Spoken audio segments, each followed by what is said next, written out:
States.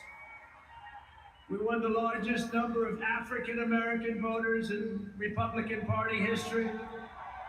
We won more Hispanic American votes than any Republican has ever gotten before by a lot. And we won Latino men and women, and on top of that, youth, men, women, urban, suburban, rural, and people from everywhere in between are joining us in record numbers. We've never had anything like this. Too big to rig, that's what I used to say. Too big to rig. We made it too big. Oh, and they tried. They tried. It was too big. Around 9:02, they just said, let's get the hell out of here. This isn't working. They were swamped, to put it nicely. We also took back the U.S. Senate. We had some great people running. And the House Republicans won their largest popular vote majority in presidential years since 1928. We had a lot of people voting. So the Senate, the House Republicans, you got all three of them. A little bit close on those two. Senate's in great shape. House Republicans, actually, they both have great leaders. They both have great people heading. John Thune is fantastic. And if you look at Mike Johnson, he's got a pretty tight majority, but actually it's very tight, but it's very good because we vote unified. We're really voting unified, and so it doesn't make much difference. In the election of 2024, which will be the most consequential election in American history, we not only won a mandate, but we built a new American majority that will lead our country to unparalleled success for generations to come. That's what we want to do. And someday, in 30 years from now, 40 years from now, 50 years from now, some of these young people are going to say, I remember Donald Trump, he did a good job. He set us on his way. He told us, he gave us a path. Our new administration will inherit disasters at home and abroad, an economy plagued by inflation and high interest rates, a catastrophic border crisis. Nobody can believe they let people in. They have an open border policy. Do you think that makes sense? Open borders. Anybody wants to. Jails, prisons, mental institutions, gangs being emptied right through that ugly open border. A government that cannot care for its citizens in a time of emergency. Look at what's happening in Los Angeles. Look at what's happening in North Carolina. They've treated them so badly. In a planet on the brink of World War III. It's not going to happen. That's not going to happen. But starting tomorrow, I will act with historic speed and strength and fix every single crisis facing our country. We have to do it. We're not going to have a country now. Before even taking office, you are already seeing results that nobody expected to see. Everyone is calling it I don't want to say this, it's too braggadocious, but we'll say it anyway. The Trump effect. It's you're the effect. Since the election, the stock market has surged and small business optimism has soared a record 41 points to a 39-year high. Bitcoin has shattered one record high after another. The major investment company known as DeMat Properties has announced that it will be investing between 20 and 40 billion dollars in the United States, and SoftBank, another great company, has pledged between 100 and 200 billion dollars. These are all investments that are only being made because of the fact that we won the election. Can you create jobs for hundreds of thousands, even millions of Americans? Today I spoke with Tim Cook of Apple. He said they're going to make a massive investment in the United States because of our big election win. And as of today, TikTok is back. Woo! So, I did a little TikTok thing. We have a guy, TikTok Jack. He's a young kid, like 21 years old. And we hired this guy, and I went on TikTok. Can you believe what I'll do to win an election? And we went on TikTok, And Republicans have never won the young vote, the youth vote. They win a lot of votes, but they never won the youth vote. We won the youth vote by 36 points. So I like TikTok.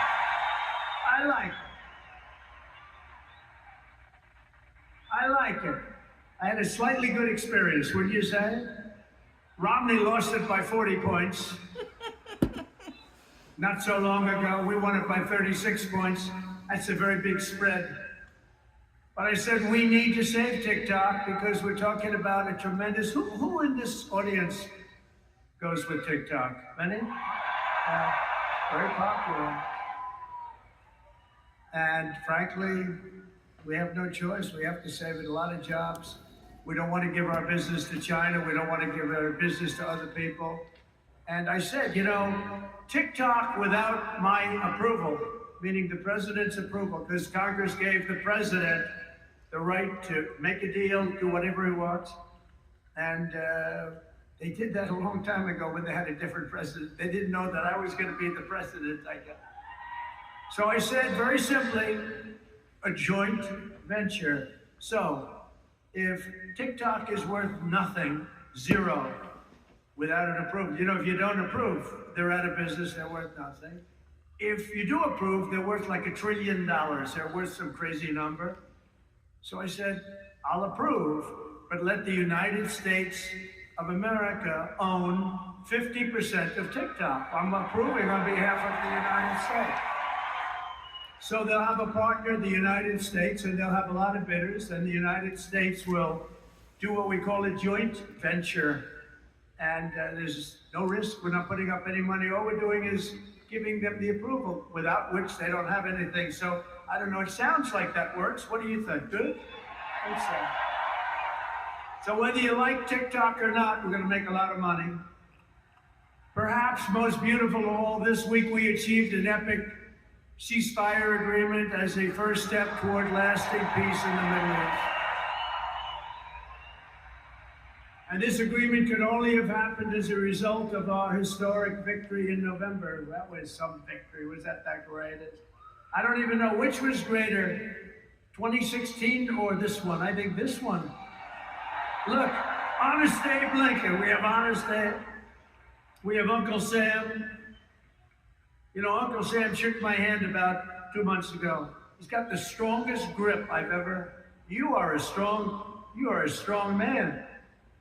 I said, what the hell was that?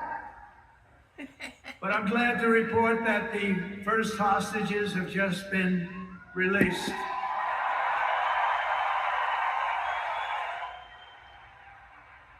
And who knows what's going to happen?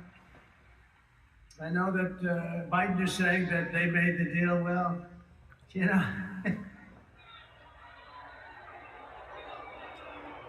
I mean, that deal should have been, first of all, it would have never happened if I were president. Would have never happened. There was not even a thought of it. Iran was broke. They had no money for Hezbollah. They had no money for Hamas.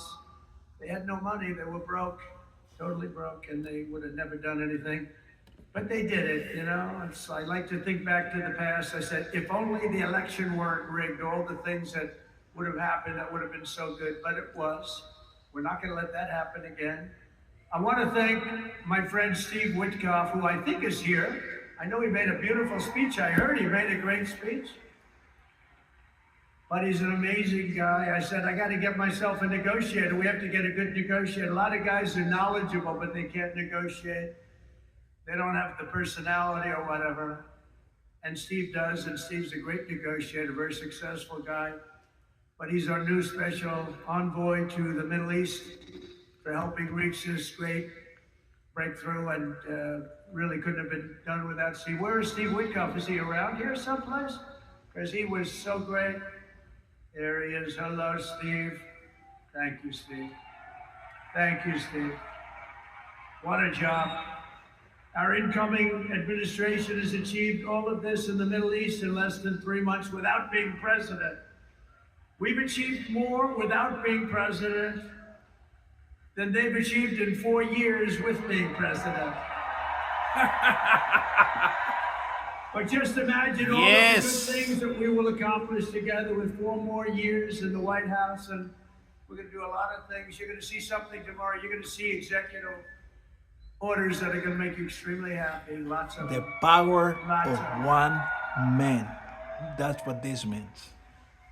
We have to set our country on the proper course. By the time the sun sets tomorrow evening, the invasion of our borders will have come to a halt, and all the illegal border trespassers will in some form or another be on their way back home. Think of it. We've allowed millions and millions of people into our country through open borders, no checks, no vetting, no anything. Millions and millions of people. And lots of those people are murderers. 52% of them killed more than one person. Other than that, they're quite fine. They're nice people. These are rough people. Remember, I used to say these people are rough. And they would say, no, these are illegal immigrants. They're very safe. I said, they're not safe. Look at what's happened with Venezuela, where they're sending these gangs in and they're taking over apartment complexes in Colorado and then cutting off the fingers of a man who had the nerve and desire to call the police. He said, you want to call the police? Bah, guess what? You have no fingers. These are rough people, and they're getting the hell out of our country. They're out. The border security measures I will outline in my inaugural address tomorrow will be the most aggressive, sweeping effort to restore our borders the world has. He needs to ever get seen. the You know, bad we guys had out of this the country. best, safest border in the history The of our bad country. guys. You remember that with the great chart that I They put need up. to get out. I don't even know if they have that chart now. Maybe they do. These Keep the guys are working good. people here. Maybe they do. Who The knows? bad guys out. I don't know. I didn't tell them I was going to do this. I didn't tell, but we have some very good people, but I didn't say, but we had a chart, and I looked to my right, and then they said, ooh, that hurt. What the hell was that? I still have that throbbing feeling in my ear. Oh, there it is. Look at it. These people are amazing. I didn't tell them I was doing it. That's fantastic. Yeah, it's all over the place. I love that. That is the most beautiful piece of paper I've ever seen in my life. But if you look at that chart and you look at the red arrow on the bottom, that's the single lowest we ever had in history, at least recorded history, of illegals pouring into our country. We had done a great job. And then they took over, and look what happened. It's like an Elon Musk rocket ship going up. That reminds me of Elon, his rocket ships. Look at that. Look at the difference. And it just continued and continued, and we're taking in people that shouldn't be here. They come in from prisons, from jails. They shouldn't be here. Mental institutions. I used to mention, and the press would always excoriate me. I'd say, the late, great Hannibal Lecter came into our country today. Silence of the Lambs. Anybody see that movie? Lovely movie. And when people went to the voter booth, they said, we don't want Hannibal Lecter in our country. The press would say, why is he bringing up Hannibal Lecter? That was a fictitious character. Actually, they're not so fictitious. We have people in our country that are probably worse that we allowed in. But we will quickly reestablish control of our sovereign territory and borders. We will expel every single illegal alien, gang member, and migrant criminal operating on American soil, and remove the savage gang Tren de Aragua from the United States. Here's a little video for you to see about this gang. Go ahead. Deadly consequences. Border crisis, record high crossings are putting a strain on cities across America. It is a full-blown invasion. Armed Venezuelan gang members storming an apartment complex in Aurora, Colorado. When people talk about lack of crime, this is what they're talking about. San Antonio, Texas, just one of the latest cities to have apartment complexes taken over by members of the Venezuelan gang. Biden and Harris had created a program to bring them in under humanitarian parole. I am in favor of saying that we're not going to treat people who are undocumented cross the border as criminals. More than 13,000 illegal immigrants convicted of murder have been released into the United States. My 20-year-old daughter, Kayla Hamilton, was murdered in her own room. Kayla's murderer was apprehended by Border Patrol crossing illegally into the U.S. Kayla's murderer had been improperly released into the United States. Abolish ICE.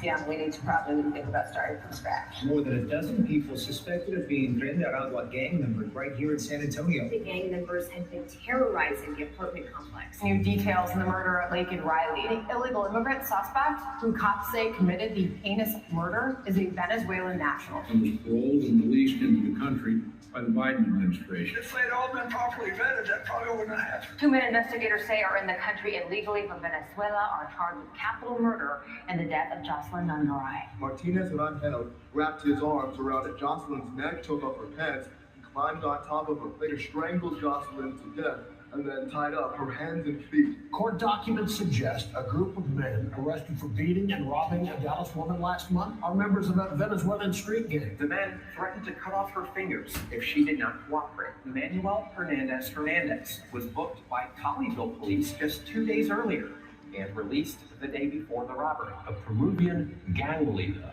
who is wanted for 23 murders, who was arrested by Border Patrol near Rubber, Texas, then released into America.